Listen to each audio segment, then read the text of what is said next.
अस्सलाम वालेकुम। आज की वीडियो में हम आपको सलाहुद्दीन अय्यूबी के करैक्टर्स के जो कि डबिंग कंपैरिजन करने जा रहे हैं, जो कि वो उर्दू में कैसे बोलते हैं, आखिर वो तुर्किश में कैसे लगते हैं। दोनों का कंपैरिजन देखें कौन से आखिर लैंग्वेज में आपको ज़्यादा अच्छा लगता है, और चैनल को लाजमी सब्सक्राइब करें। तो मेरा ख्वाब था मस्जिद अक़सा में ये मिंबर नस्ब करना, लेकिन मेरे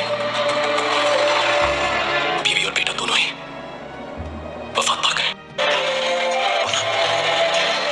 Veya nesilime nasip olursa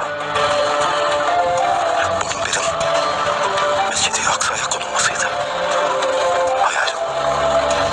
Quds पता हो जाएगा कैसे होगा, जैसे रसूलुल्लाह सल्लल्लाहु अलैहि वसल्लम ने किया।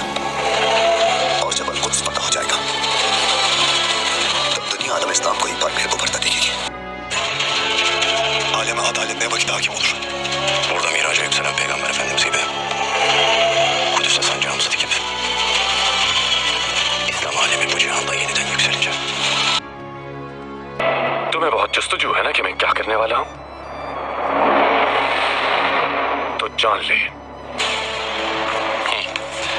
Aklın sıra bize geri adım attırmak için oyun oynuyorsun ha? मेरी बहन और बादशाह उस्ताद को छोड़ दे। जंग करने की हिम्मत है तो हमसे कर। Hürriyet ölümden beter. Onunla birlikte sen de mağlup oldun Nurettin. हर तरफ खात में होगी नूरुद्दीन जंगी की फौज। आपको वही करना चाहिए जो कानून है हमारा बादशाह उस्ताद, yani रहम कीजिए। Tapınak şövalyelerinin yasasını yerine getirmeniz gerek baş üstad. Herkese merhamet. अब अगर गैब्रियल खलील को रिहा करने पर आमादा है तो तुम्हें सलाउद्दीन को गैब्रियल के जाल में फंसाना ही होगा। Onu mu yitirdin? Onun oğlu yüzünden kaybetmedik mi yurdumuzu? Bir de ayağına gidip yalvaracak mısın? मैं सपने वपने नहीं देखती मलिका खातून, हकीकत पसंद इंसान हूँ। सिर्फ आपको बता रही हूँ कि सुल्तान की हालत नाजुक है। अब जिंदगी का भरोसा भी तो नहीं कोई, कुछ भी हो सकता है। Bizim bir hevesimiz yok Melika Hatun. Ben senin için söylerim. Sultanın durumu malum, vahim. Şimdiden bütün ihtimalleri düşün. Sonradan olacaklara kendini...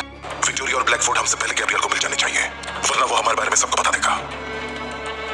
हम बर्बाद हो जाएंगे। Hesabını keseceğiz. Ondan sonra da böylece içerideki kaynamayı da durduracağız. अगर वो बोल सकते यही कहते आपसे कि मकसद जो तकाजा कर रहा है तुम्हें वही करना है। Can, vazifemizi yerine getirmek sana düşen de sana talim ettirdiği yolda। मेरा कोई नाम नहीं, वैसे सब मुझे आजीज कहते हैं। मेरा ताल्लुक सिवास के पानियों से, कोनिया की वादियों से और कोहे दुरुस के दामन से। आपके लिए Anatolia का सलाम लाया। Sivas'ın suyundan, Konya'nın bozkırından, Torosların bağrından çıkıp da geldim. Sana Anadolu'nun selamını getirdim. वो जो हमारे रास्ते पर चलते हैं उन्हें जमीन पर जन्नत अता की जाती है, और जो हमारे लिए मरते मारते हैं अब तक उस जन्नत में रहते हैं। Ebediyen cennete koyarız. Bugün büyük kıyameti ilan ettim. Cihan ने के लिए नहीं आए सुल्तान नूरुद्दीन। आप सभी लोगों को जो यहाँ आए हैं हक की दावत देने आए हैं हम। Buraya oturmaya gelmedik Sultan Nurettin. Bilakis oturanları ayağa kaldırmaya geldik. Allah yolunda kaldırmaya। आखिर आपको कौन सी आवाज़ ज़्यादा अच्छी लगती है, अपनी राय का इज़हार करें, और मज़ीद वीडियोज़ देखने के लिए मेरे चैनल को सब्सक्राइब करें।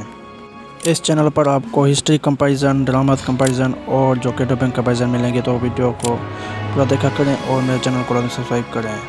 दुआ में याद रखें। अल्लाह हाफिज़।